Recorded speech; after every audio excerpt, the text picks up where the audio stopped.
Yeah, it can't get us nowhere.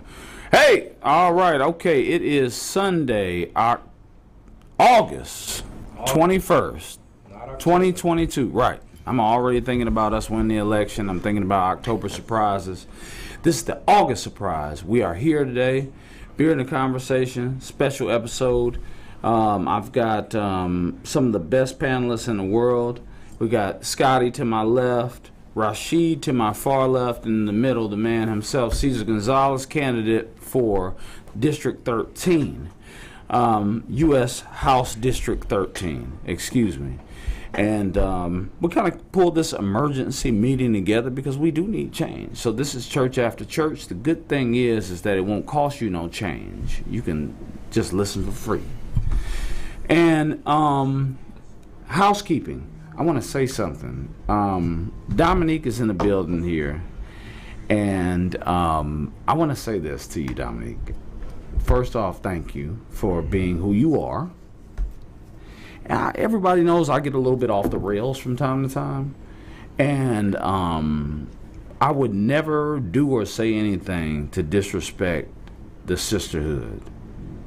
Because you are a good sister. You know what I mean? There is an element that is not you, though.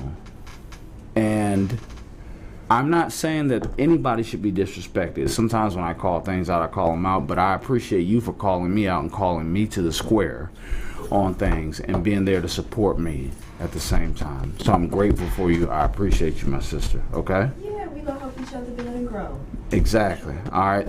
And then, since it is Sunday and we're going to talk about church, I want to remind black pastors that they do have a fiduciary duty to anybody that they get this microphone to say what it is that they back. So if you're backing the Bible, you need to back things that are in the Bible. If you don't want to get in politics, please invoke the Establishment Clause, which is separation of church and state. Say that I am not going to do that because I don't want to have another discussion with y'all about this, and I'm trying to do the right thing as a black man by not calling out other black men about them not doing their jobs. And they say that they represent the Word of God and they support everything that's satanic. All right, with that said, we got Cesar Gonzalez in the house. I'm excited to be here, Cesar. Where do you want to go with it? You want to get with the questionnaire, or do you have something you want to say? Oh, no. I'm good with the questionnaire and stuff. I'm you put me in a certain mindset with your entry monologue regarding the pastors. As you well know, we have a congressional senator who took the position that was contrary to the principles, Judeo-Christian principles, when he came out as pro-abortion. I'm assuming that's where you were going with this? Correct. Well, I mean, I'm not even going to bring up today the law, the Colorado state law, that will allow for full gender change on birth certificates if there's proof that the surgery has been done. These are very high levels of deception. And so while I do understand while they say there's a movement that says trans lives matter and they are being harmed, I also understand that's because they're not revealing who that they are. People are not against gay people. People are not against trans people. People are against deception. And it's dangerous when you deal with men. But yeah, to your point about abortion and all of these other things, I really can't find a moral thing that they stand on the other side. Yeah, not especially since if you look in the community, over 40% of all pregnancies in the black community end in abortion.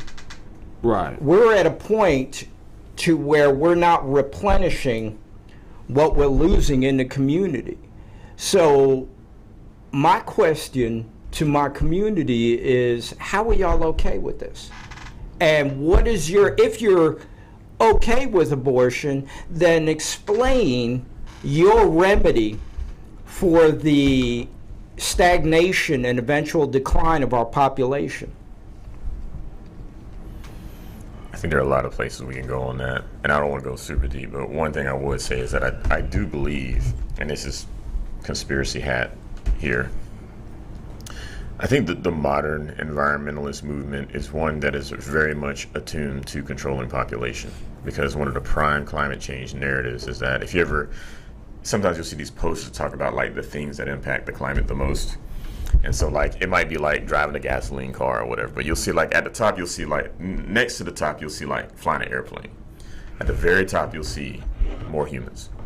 Having more humans creates more climate change, and I believe that that is at least partially an impetus for why these types of policies, these population control policies, have gotten a lot of cachet on the left.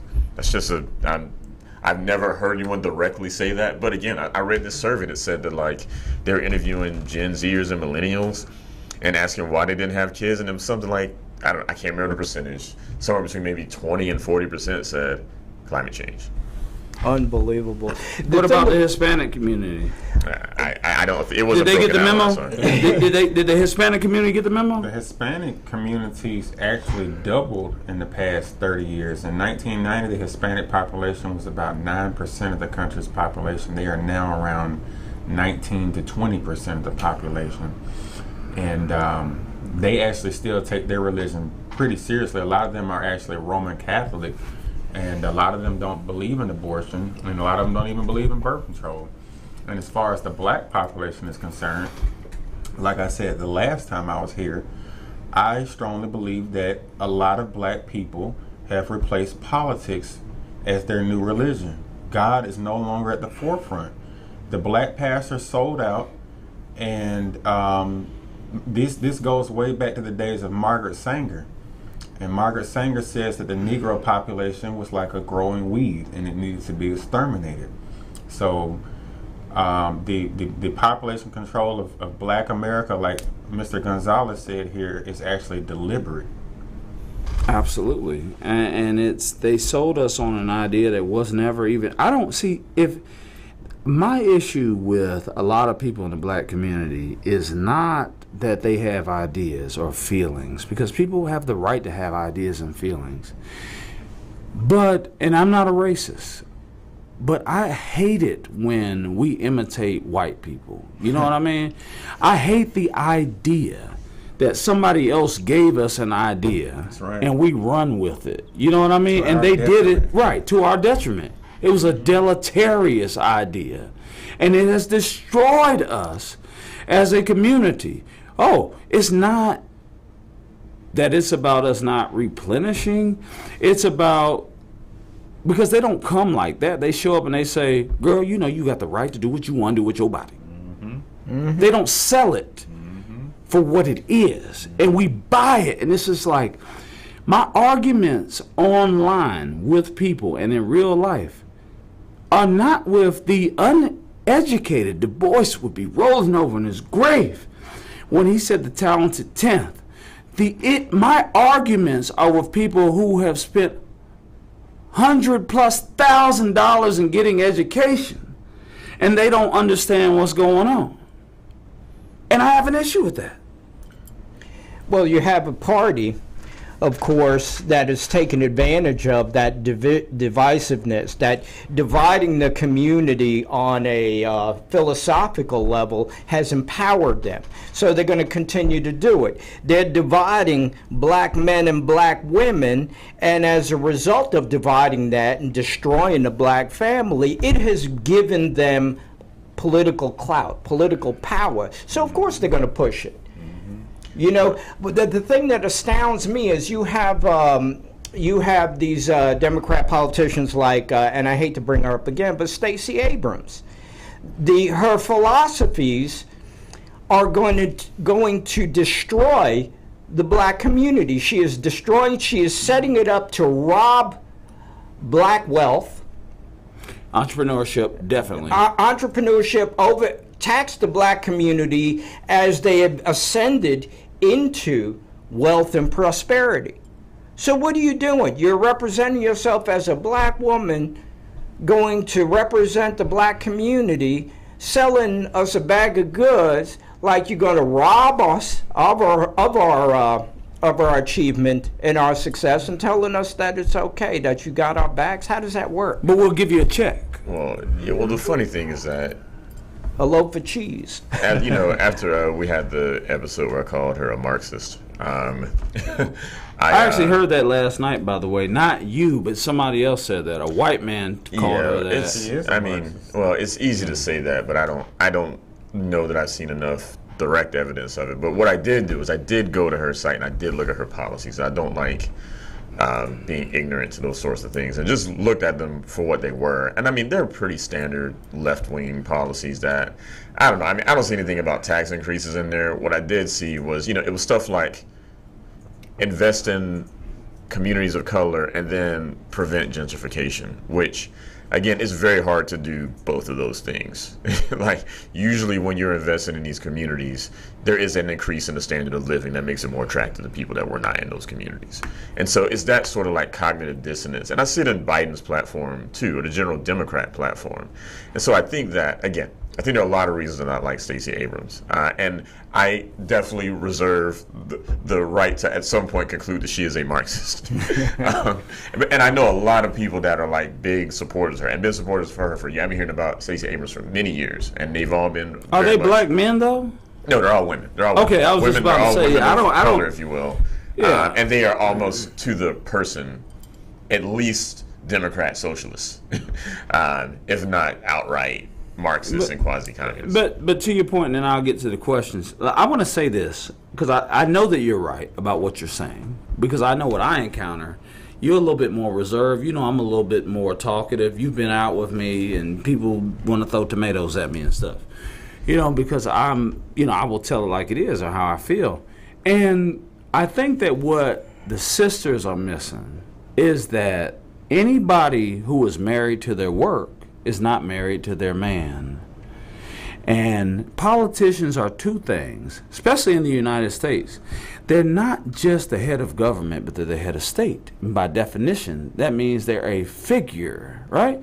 If we go to Britain, Great Britain, the UK, they have a prime minister, and then they have who is the head of government, and then they have a head of state, the queen, a figurehead, right? And so for black men, we do not want to see, Michelle Obama could probably win the governorship hands down, because she represents a woman who has a career, but at the same time understands that to have a good, strong black community, that you have to be a wife and a mother.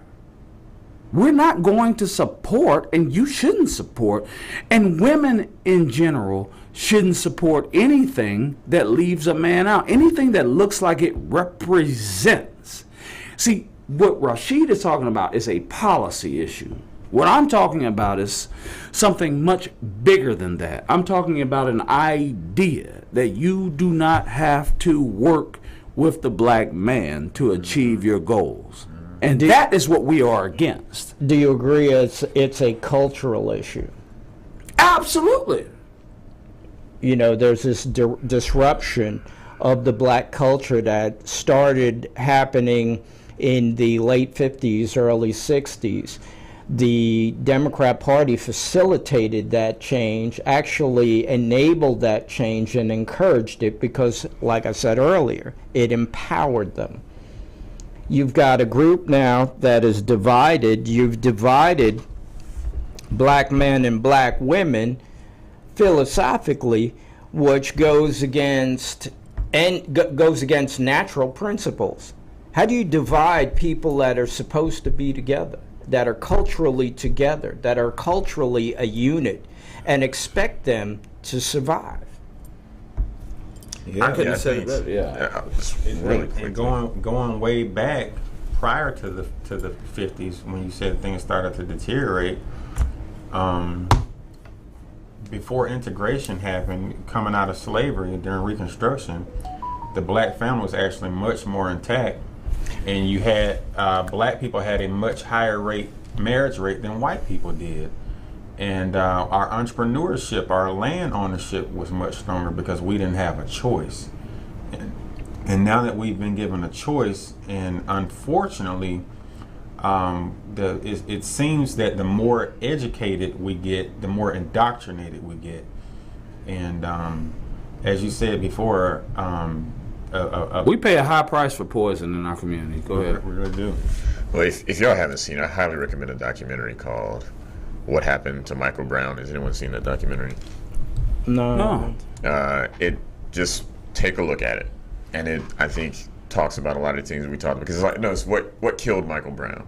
And obviously a lot of people say, well, the cop killed Michael Brown. But it goes into like the history of St. Louis. It goes into the history of the black community in St. Louis. It goes into some very deep things. And particularly it goes into just what the guy who created Shelby Steele, I'm sure you may have heard of Shelby Steele, a pretty well-known conservative black commentator.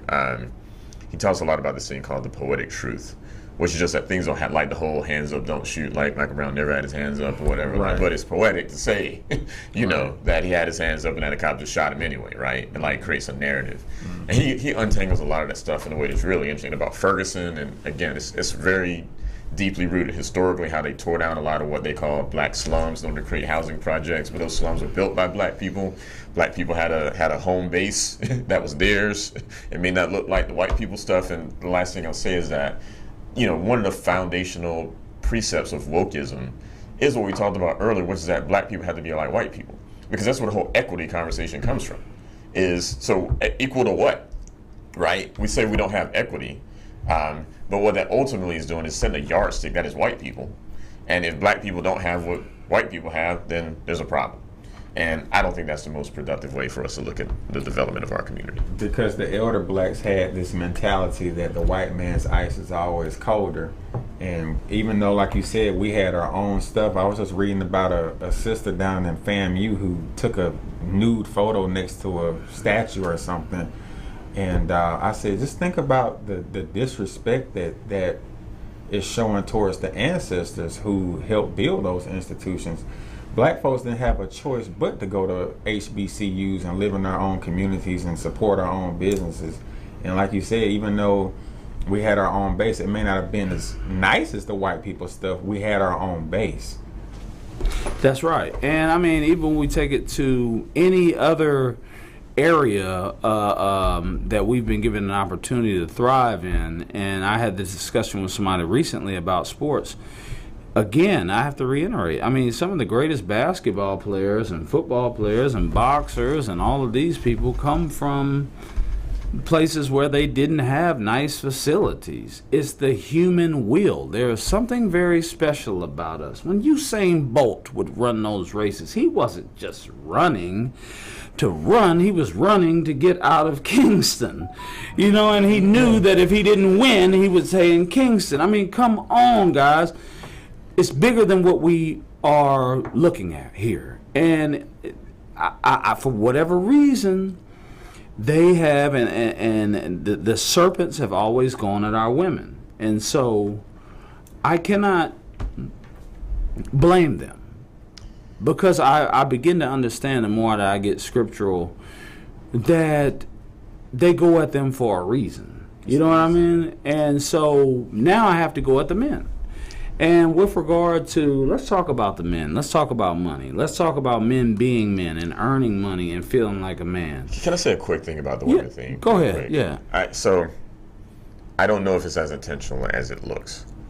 I do believe that as the postmodern movement made its way to America during the 60s and 70s, that it was particularly attractive to people who consider themselves to be generally oppressed. That would be women, that would be LGBT, that would be black folk.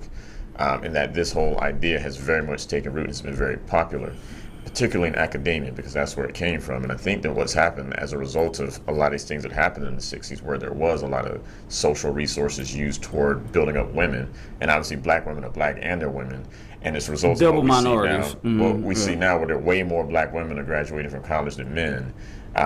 Women are just more exposed to that. Women are just more in college, and they're more exposed to those. I was exposed to those ideas, and I hate to admit it, but it had me for a year or two. And I get it, like it makes you feel smart. It makes you feel like you have the answer to everything. And more importantly, when it comes to black people, and probably these other groups I talked about as well, it gives you a convenient scapegoat for everything that's fucked up in your life. you know, and it's very much the type of substitution for God and for religion and for faith that I think a lot of people are looking for, because as people get more educated, they tend to become more secular. And so what do you have at that point? All right, I'm done. No. Me and you, we're gonna come back to that. But you not only are you spot on, but I learned something in this process too, as a so-called educated Negro. And what I've actually found is a secret, and I want to share it. I think I'll save it for next week's show. But it's a big secret, and what's happened is that women who are super educated actually find themselves happier with blue collar men. It's a secret. It's not because they're less than; it's because they're just men. Masculinity. And the same thing, I have had. My life has been enhanced by a woman who's just a worker. I go out with a girl that's an attorney, or an entrepreneur or has an MBA. I have more problems than I could have ever imagined. But if I get somebody that's just a worker, maybe scholastically we can't talk about Beowulf, right? But my life, the peace, woo, okay, all right. Yeah, I had to co-sign on that. And again, the problem is that I've dated lots of doctors and lawyers and that sort of stuff, and the problem is that they just tend to think that we're uncomfortable with them because of their brilliance and their success, which and maybe some are, I can't speak for all men, maybe some men are intimidated, but that still does not intimidate me at all. I just see empty shells of a human being. All right, I got to throw a lifeline out to those intellectual females out there. I'm not saying they're all like that. Yeah, you got to admit the conversation is colorful, the conversation is fulfilling, but you're looking at a situation where any kind of disagreement in terms of philosophies leads to what? In our current society, we have come away from those skill sets, give me a word, those competencies. What is it? And that brings in another thing. Conflict. Vocational? Conflict management. Conflict management is a good one. Dealing cooperation. Cooperation, because I'll be the first to tell you. I agree with you. I will be the first to tell you. If you're not open to dissenting opinion, you'll never learn anything new. For sure. Absolutely. For sure. And we as a society have pulled away from that. It's now, if you don't agree with me, you don't agree with my principles, you are my enemy, which couldn't be any further from the truth. And what we're doing is we're pulling ourselves away from an academic mindset to one of conflict. And I think that's fair. And I think that's actually probably that's a stain of, I think, radical leftism and Marxism, which is very much about conflict. And it's very much about finding things to complain about. And again, like I say, when the only tool you have is a hammer, everything that is was like clever a nail. Finding. And so I think there is a bigger social decay where people can't disagree on stuff. And I think black women tend to be very liberal. And again, because politics has become a lot of their religion, then a lot of these political disagreements, I can't tell you how many people are like, I can't even be friends with someone who voted for Trump. Conflict has become their love language, actually, to be quite honest with you. Yeah, you know what I mean? Like, you don't love them if you won't fight with them. Terrible way to explain it. It literally is a cult. Remember I talked to y'all about Jonestown. This is the modern day Jones. They are drunk off the Kool-Aid. Right. And they love it. And if you don't want the Kool-Aid, you don't want this? Are you crazy? You know how good this Kool-Aid is? Exactly. Well, but I think part of it is we as not even necessarily men, but in this very specific way, I think we have to be better at managing conflict ourselves and really understanding and having the principles and being able to speak to those principles clearly. Because I got to tell you, when I've run into conflict like this, I know why these policies are bullshit. You know what I'm saying? I know why all these statistics you throw at me are inaccurate. And more importantly, I know history, and I know where these policies have gone historically. And so, and again, there's a deeper spiritual element to being able to speak to that stuff as well. And I think that's that is something I see is just missing, is that a lot of times it's like an overeducated person who understands that knows all these factoids that aren't nearly as true as they think, against someone who just hasn't spent time with it. Knows nothing about crisis management. It's like, oh, okay, well, if you disagree with me, I'm going to shoot y'all up. And, come on, folks. Yeah. Yeah. I agree with you. It's a bigger cultural problem. They could win an academic quiz bowl. Sure. But I think, like you said, when it comes to, scripture and spirituality, I just think that we as black men, we have to stand firm on our foundational principles that made us who we are, because the black society that you see today is so far deviated away from who we used to be. But where would they get those foundational principles from? Who when you say Black they? men. Well, I mean, black men, we have. Where would we get those foundational principles from? Well, according to the statistics, 80% of black people identify as Christian. Identify, I don't mean we living like it. Yeah, but I'm saying, I'm with you, my brother. I'm saying, like, if you don't see no black man in the home, where are you getting your foundational principles as a man? You know what I mean? Black fathers absent, yeah. The breakdown of the black family is the number one issue in our They society. getting shot and killed by the police because they behaving like women. Emotional. That's right. And they're watching how. If I played clips of what happens with black women and the police, because what's actually happening is the police have now taken a firm stance on handling black women differently. And I mean in a very physical manner. That who gonna check me, boo? That's over with. So it becomes now, there was a lag, right? And what happened was black men who grew up under their mothers seeing the way that did you see y'all saw the stuff in Atlanta? The girl at the park? Where he said sign the ticket. Yeah. The girl and she said, she said, no, I ain't got to sign but that. But the man signed his. She didn't sign. But he was a beta male. He should have intervened and said, shut your mouth and sign this ticket so we can go home. And then she said, okay. The cop said, I'm going to arrest her. And then she said, okay, well, I'll sign it. And he said, that's not an option anymore. Right. You had your chance. Yeah, I saw it. And so what I'm saying is that if young boys are learning how to deal with authority from people who do not really pay true consequence that would be congruent to what the consequence that black men get from resistance to authority. Hold on. So what you're saying is people that don't respect authority, they're getting their guidance from people that don't respect authority, and then they're turning it around now to where it is accepted practice that somehow the cloak of social justice is going to protect somebody when they decide they want to put hands on somebody with a gun. Nope. Exactly. I mean, like he just said, look at who they're learning from. As men, we're supposed to be led by our logic. Women are led by emotion. That's just the natural order of things. Okay. And when you're dealing with the police are there just to enforce the law. Like the old saying goes, I'd rather be judged by 12 than carried by 6. So you live to fight another day. You battle that issue out in court. Right. I done interacted with the police plenty of times. Every black man has. Never in my life has a police physically punched me or had to throw me on the ground or threaten to shoot me or none of that because I complied. Right. Well, in our hood, and of course I was on the street. I actually have been physically handled one time, but I mean, every now and then. Well, the point is that it's not the norm. Right. Like a lot of these social, they would make you think that. They make you think that every time a black person runs into the cop, they get their ass kicked. And like LeBron James told us on Twitter a while ago, black men are being hunted by the police. Every day they wake up trying to find a black person to murder. Well, I'm going to ask you a question. Much more to worry about. Sorry, I'm going to ask you a question then.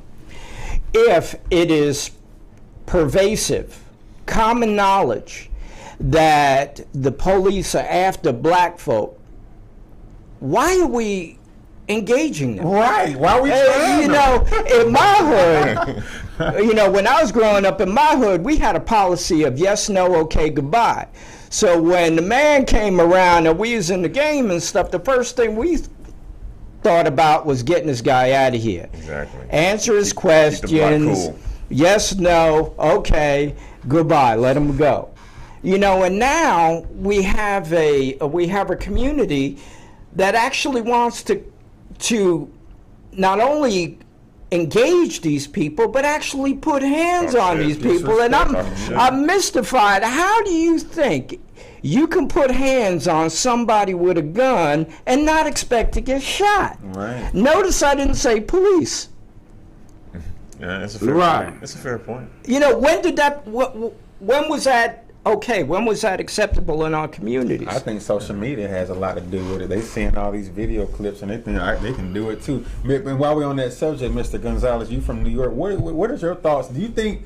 How do you feel about stop and frisk? Because a lot of people here in we've dealt with it. A lot of people here in the Atlanta area are saying that because of the crime and everything that we may need to do that. Of course, we're going to have a lot of outrage from the social justice warriors. But what do you think about stuff? Yeah, well, I mean, you know, if I'm walking in the hood and I got the man pulling up and asking me if I got a weapon, and he's going to put hands on me looking for a weapon, I'm going to get in my feelings.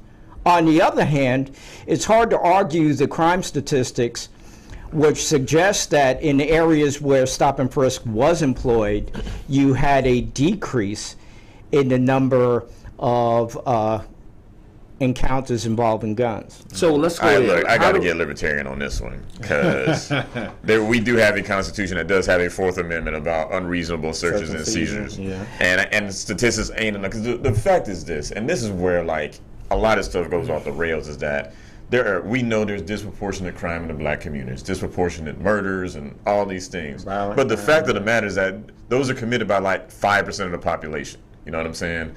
I don't know that I can accept any random black person. And again, it's certainly there's a spatial piece to it too, right? Like I'm sure a black person in Buckhead may not necessarily be dealing with that. But Rashid, I got to play the devil's advocate. oh, please do. I mean, I'm playing the devil's You advocate. said that you brought up a great point. You said that the crime is disproportionate in the Yes. black community. Yes. We are 13.6% of the population, according to the U.S. Census Bureau. That's right. But we make up half Murders. of the nation's homicides Yep. and half of the nation's homicide victims. That's right. Is that not egregious? It is egregious. A lot of that's but crimes it of is survival, spatial, though, but yeah, It is go ahead. spatial. There are not every black. 13% though, bro? Yeah. So look, your point is very well taken. But again, it's a spatial thing. It's a geospatial thing, which is just to say that like that's not something that like again that's like 1% of black communities. Okay. You know what I'm saying? Where a lot of this crime emanates from. Let's talk about 13th District. Let's talk about it. This is why we're here. Now we're going where we need to go. How do we build the rising crime out of the 13th District? I tend to believe that most crime in the black community are crimes of survival. So how do we build the rising crime out of the 13th District? See, and there's where you come into my platform and what I stand for. You know, I grew up in the hood, okay, and I saw the problems. I was actually on the streets. And what I saw, and what I see today, as a matter of fact, because nothing's really changed, is that when you give a young person in our community no guidance, you basically turn him out on the street, and he's trying to get his needs met, you know, meet his ends. Okay, he's going to do what he has to do that. If that means, okay, breaking in his car because I see something that I could flip and get this little bit of money, well, that's what he's going to do. My proposal is to engage that community and give them a sense of direction, a sense of self-worth. If you give somebody a skill set to where they can go out, for example, I know we hear this a lot, but for example, welding. My last welding job, I made $50 an hour. If you give a young soldier an opportunity to make that kind of money, give him the skill sets he needs, what you think he's going to do?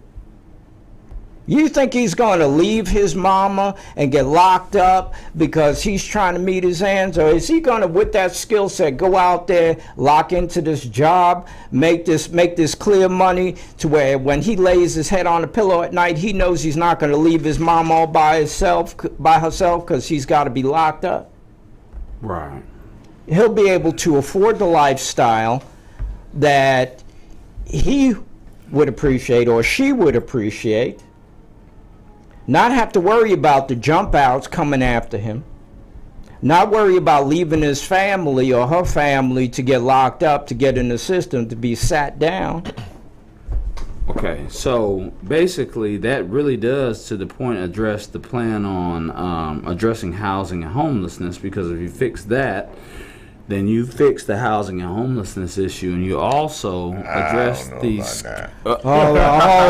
Hey. There you go with that. Yeah, Go look, ahead. man, I've done a lot of work with homeless people in this city, and they have substance abuse problems. Most of the people on the street aren't there because they. Well, shit, Rashid. I mean, hell. I mean, how the hell they gonna sleep at night? They got to be high to sleep on the concrete. I mean, Well, I look, a lot of them were. A lot of urine getting on high is what concrete, got too. them on the concrete. So I'm just saying, like, I don't know if it's a silver bullet. I'm not saying it's a bad policy.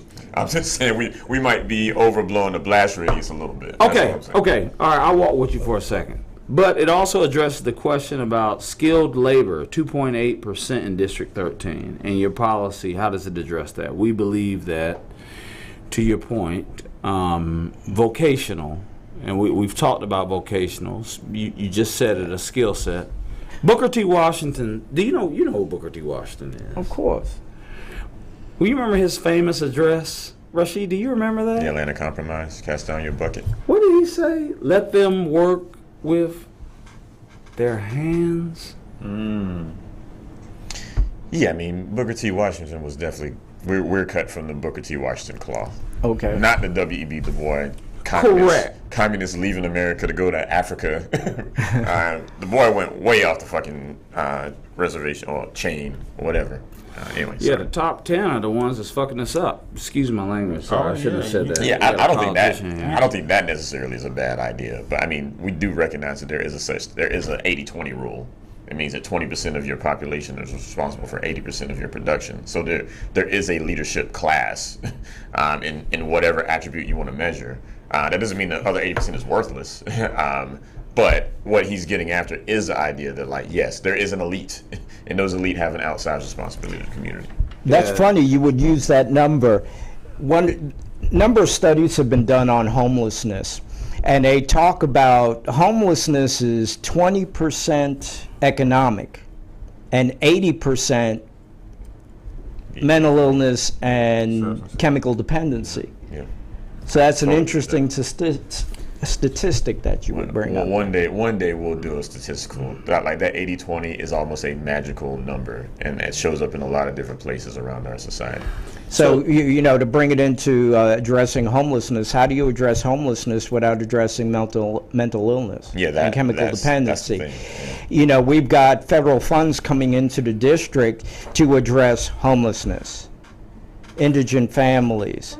But in the 13th, what's happened to those funds, though? Well, Dilapidated sidewalks and all of that. And, Well- and what has happened? I to your knowledge? hesitate to speak on this because, you know, certain people responsible. get in their feelings when I say they're stealing the money.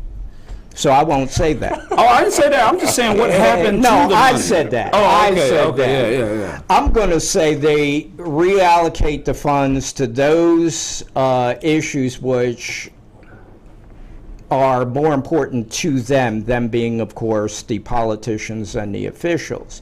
It's just funny that $11 million would be allocated to address homelessness and indigent families in a South Atlanta suburb, and it would go to a slideshow. Damn. A slideshow. I mean, yeah, paying off cronies. I mean, that's You know, so, you know, we're looking out there. We've got an incumbent who talks about bringing $15.5 billion into the district, and we're looking around and saying, where is it? $15.5 billion. That would That's a lot cut of a money. check of over $21,000 for every man, woman, and child in the district. So you saying with that kind of money, you cannot uplift the community? And that's just federal funding, by the way. That's just federal, exactly. wow, that is nuts. You know, and it would be fine. You know, I understand they got their Atlanta politics. When I question them, they say, well, you know, that's Atlanta politics. That's how things are done and everything. But have you looked at the squalor driving down Tara Boulevard in Jonesboro? And I remember driving down that same boulevard 20 years ago, and it was very different. Now it's stark. What else has happened in the last 20 years? In the last 20 years, we had an incumbent representative that has basically ignored the community because, well, they don't vote. So I'm going to orient my concerns to viable voters.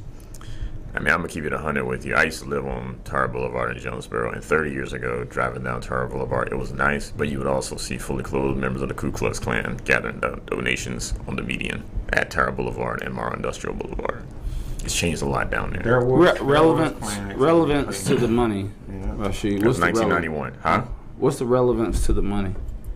Yeah, no, the point is just, I mean, you're just talking about how things, or what has and hasn't happened, and what has changed in over this time period. And I mean, I'm sure the Klan ain't out there fully dressed right now. Nah, they ain't trying to. So clearly there's some significant changes down there that ain't just money. Yeah, Klan goes through there, it's about to go down. Yes. I mean, I went to high school in Stone Mountain. They used to be out That's the there. headquarters. I mean, that's when And they they were founded, but they have not had a big presence in Stone Mountain in a long time. Shit. Definitely not in Actually, it 91. wasn't that long ago that they was out there, and they decided that they would just have an organization organized rally on the top of the mountain, and the brothers went out there and they stopped it. I don't Took care of that. Look, situation. I don't care about the Klan doing rallies. Like when they start really like physically fucking with black people, that's when I start caring. You know what I'm saying? But I do believe in the Constitution of the United States of America. And we start letting people shit on that thing, it opens up a lot of cans of worms that will impact black people very far disproportionately. more. Right? Correct. But to segue back to the situation in the 13th District, particularly on Tower Boulevard, Jonesboro, in the last 20 years, the economic change had little, if anything, to do with racism and everything to do with economics. When you have an economic downturn and you have a governmental apparatus that does not invest in its community, they invest in themselves, you have this net decay. Okay, and I had to interject here because a lot of conversations that we have, we want to throw in the race card, we want to throw in the white supremacist boogeyman. I'll be honest with you, I've lived in the South over 30 years. I have not met a single white racist boogeyman. Wow. I have, and they were very inconsequential to my life. Yeah, I have too, but they haven't never. Typically, they stay away from us. They don't. Come Right, they don't yeah, like. They don't. Yeah. They want to stay away from black people. But I agree with Rashid 1,000% that the white supremacist is not this giant albatross hanging around the necks of black people that's holding us down. Like, right. That's why you have terminology called white flight. That means they get the fuck out of the neighborhood once we start moving in. Look, they go 40 and 50 miles away. They ain't gonna follow us way out here. But what you have this corruption within our own community, especially amongst our elected officials, that when their corruption is exposed, their response is to alarm the community with this white racist boogeyman. He's in your closets. He's under your bed. He's out to get you. Let me tell you while something. they packing their pockets. And I want to caption the hell out of this, JoJo, for the record. The Democrats could tell black people to take a spoon and eat dog shit off of the ground. And then Republicans could say, that's a bad idea. And the Democrats can say they're racist. And then they would just go into a trance where they just would walk and start eating dog shit. Because they don't have a policy, dog. They don't have a policy. But you know, all they do is throw around racism. You know why? They have You know why the shitty Democrats policies. keep doing the policy of racism? Because it keeps fucking working. Y'all Negroes keep dancing to the beat of their drum and voting for them at a rate of 90% every election cycle, and they know it. That's why I said we are a political booty call to the Democrat Party. I feel like a broken record when I say if a party draws power from racism, then there must always be racism to draw power from. You have a government that spent over $2 trillion to combat racism in the last 50 plus years, and we're here.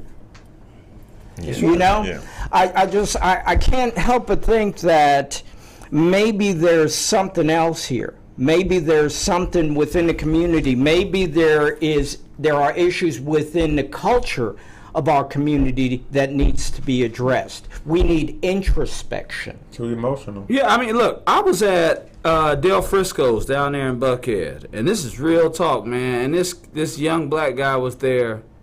Actually, I'm a young black guy, but he was younger than me. You are. and he wanted to come in, and he said it was a white female manager there, and he wanted to come in, and he was like, I want to,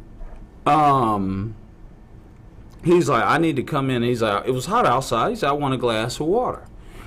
And then she said, no. And she's like, water's for paying customers. She's like, yeah, but water's free.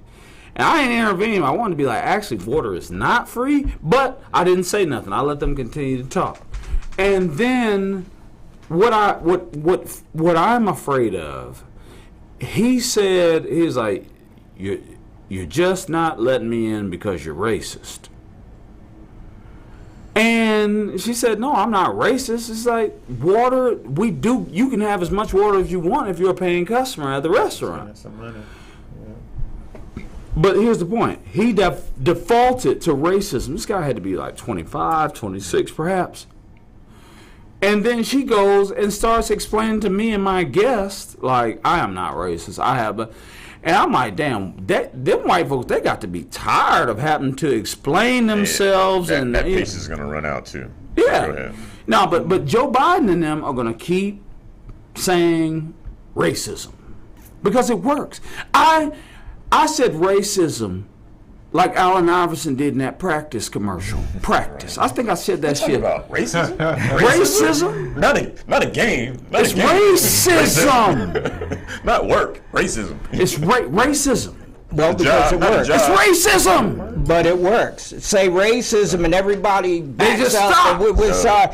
To segue off of something you said, the water's free. I'm looking at this recent bill that was signed. Well, I have a water bill at home that'll tell you that water's not free, but go ahead. Water itself is free, but you have infrastructure. Right. That is not free. There's a lot of black people that work for the water company that need to get paid. So, but go ahead. I'm not going to go there today. I ain't going to do it. You have this economic package that's being touted out there, and it's a little more than a Green New Deal repackaged as Inflation Reduction Act. And I'm looking at it and I'm laughing. I look on Twitter and I see they're arguing about that. Well, we need a free source of energy and sunlight is free. And as an engineer, I'm looking at this and saying, wait a minute, but the infrastructure needed to harness this energy isn't. Yes. How do you think that's free? How do you think infrastructure is free? And these poor minds of mush have bought into this idea that somehow we should have free energy because, gosh, sunlight is free, wind is free. And I'm like, and this is what bureaucrats are telling you about our energy infrastructure. How about asking an engineer? You know? But I digress. Hold on. So I agree, and it's funny that like the idea of like subsidizing all these millions of electric cars is not going to create more demand on the grid and not drive up the price of electricity. That's a whole other thing. But we're talking about Booker T. Washington. I just had to share this quote from Booker Let's T. do it. Oh, please do. There is a class of colored people who make a business of keeping the troubles, the wrongs, and the hardships of the Negro race before the public. Having learned that they are able to make a living out of their troubles, they have grown into the settled habit of advertising their wrongs, partly because they want sympathy and partly because it pays. Some of these people do not want the Negro to lose his grievances because they do not want to lose their jobs. See, 1911. see, Booker T. Washington. you see, And you know what? Like the old saying goes, nothing ever changes. If we were to get the mass of black people employed, restore the black family, and just have a normal functioning black society, a lot of them talented 10th Negroes would be out of work. exactly. Exactly. And that's why they fight me so much about my idea about vocational training, because vocational training, you give a young soldier a skill set, it makes them independent. All right.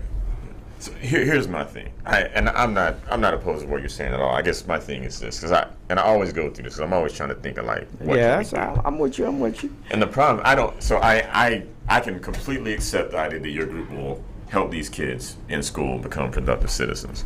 The question is just always, and again, it kind of comes from the homeless question, is like, what do we do for the ones that have escaped from that system with low skills, low social aptitude, low levels of being able to take personal responsibility? Like, how do we help them? And I get the vocational thing can be applied even to them, but it's like the whole like, so I can't remember, it was Wisconsin or something like that, where they did there's this whole thing about these factories workers and these coal workers that are out, and there's this whole they want to retrain them as like HVAC technicians and stuff like that. And then I listen to the interviews of these guys and I'm like, nigga, I've been doing this for 35 years. I ain't about to learn some whole new thing and start from scratch and at minimum wage and that sort of thing. So I'm just curious about your thoughts on that. And I'm just curious about what you think about it. Interesting. I don't know that there's a good answer to it. I'm just curious.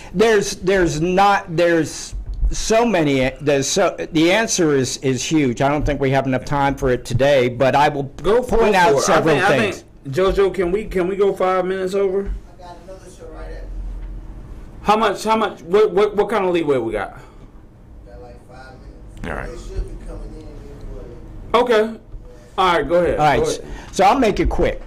Okay, I did taught GED math in jail, and the students that I was teaching this math, these were everywhere from young to middle-aged men.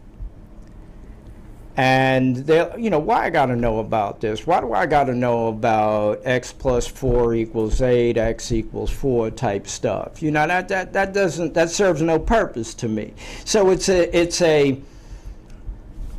you have to orient the teaching environment to the interests of the pupil. Sure. In order for it to be absorbed. Whereas you have most teaching institutions, they teach from a position of, I'm in the know and you're not, and I'm going to impart this wisdom onto you because I'm the greatest. Mm-hmm. I'm the know-all. And that's what our current educational institutions have come to. I agree.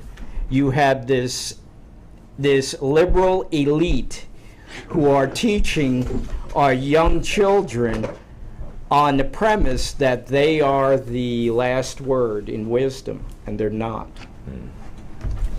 And so certainly you're looking at, to go back to the vocational training, you're looking at the interests of the pupil. Certainly somebody who's interested in being a chef is not going to be interested in auto repair. Right. And the same thing works as far as academics. You don't have people who specialize in mathematics that are going to be all too concerned about the sociological condition of our communities or our nation states. Yeah. Yeah, that makes sense. And so it sounds like just highly specialized learning. Like, instead of like, because again, if I'm like 40 years old and I ain't doing shit with my life or whatever, but if there's a place I can go maybe for like 6 weeks to like learn how to be a mechanic or learn how to, it could be HVAC or whatever. The idea is that, but I guess, and you know what, let's continue this conversation later because I don't Okay. No, we're good. Dr. Babbage is We only here. got a few minutes left. Yeah. Can we get Dr. Babbage a mic so she can go ahead and...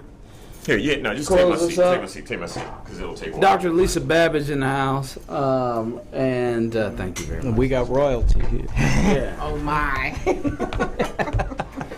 We do need to know. There was a question about. I know who I told you.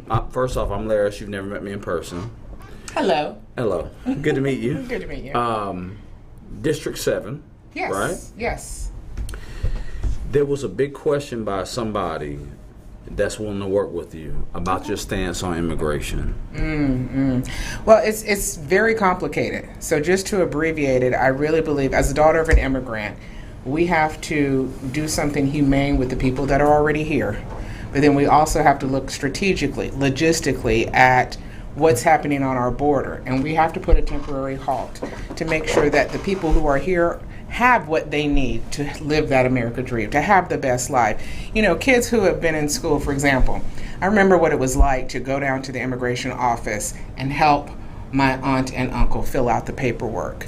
You know, my father came here legally, but my mother's second husband did not. You know, what is an illegal immigrant? So we have to treat children humanely. You know, they are not throwaways. They are escaping hell in many cases, and we've been blessed and we take for granted what we have in this country. However, you know, that being said, we do have to be strategic about folks who are still coming in. So my plan would be to have, you know, a dual program, if you will. So we deal with, you know, individuals who are here humanely.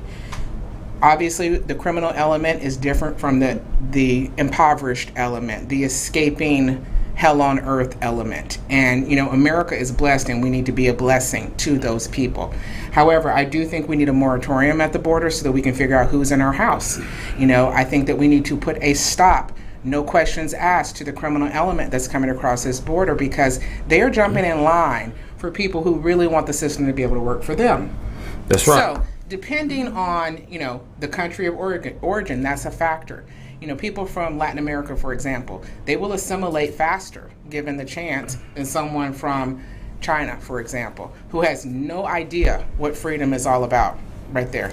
You know, my father came from Australia. They will assimilate even faster than someone from Latin America because there is a common language, there is a common history in that British connection. We need to look logically at a lot of the immigration cases that we have, because we're not going to solve the world's problem in America. I do believe that certain countries, you know, depending on where, you know, wars and rumors of wars are happening, we need to have places that can fix the problem there. You know, everybody doesn't have to come to your house to have their problem fixed. Some people can be fixed where they are by interventions, you know, foreign policy that is actually empowering the people there, rather than saying, everybody come to America, let's squeeze into the spare bedroom, let's go ahead and cut up the peanut butter jelly sandwiches in more slices and see if that satisfies. That does not satisfy. Many people who come here are only coming here out of necessity. They really don't want to be here. Let them stay where they are, and let's see if we can fix some of the problems where they are. Those who do want to come here, Statue of Liberty says, send me your tired, your poor, your huddled masses, yearning to breathe free. So I think it's a very complex issue. I think we have to have compassion and empathy, but we do need a stopgap on our border to see what's happening. Dr. Babbage, I think that's wonderful, and I think you really kind of slapped a grand slam on this discussion with that. Final question. Okay. And I'll let y'all take it out, you and Caesar. It's a pleasure to be in y'all's presence. District 13, District 7, U.S. House. Vote for Cesar Gonzalez. Vote for Dr. Lisa Babbage. I think that we're looking at it the right way. The biggest thing, black people, let's remember, while we do want the world to be right, we want to be homogeneous as a community and self-sustaining. If immigration is allowed to continue to be free-flowing, what does that look like? If you can give me maybe 30 seconds apiece. What does immigration look like for the black community in terms of being a power voting bloc and also in terms of blue-collar work?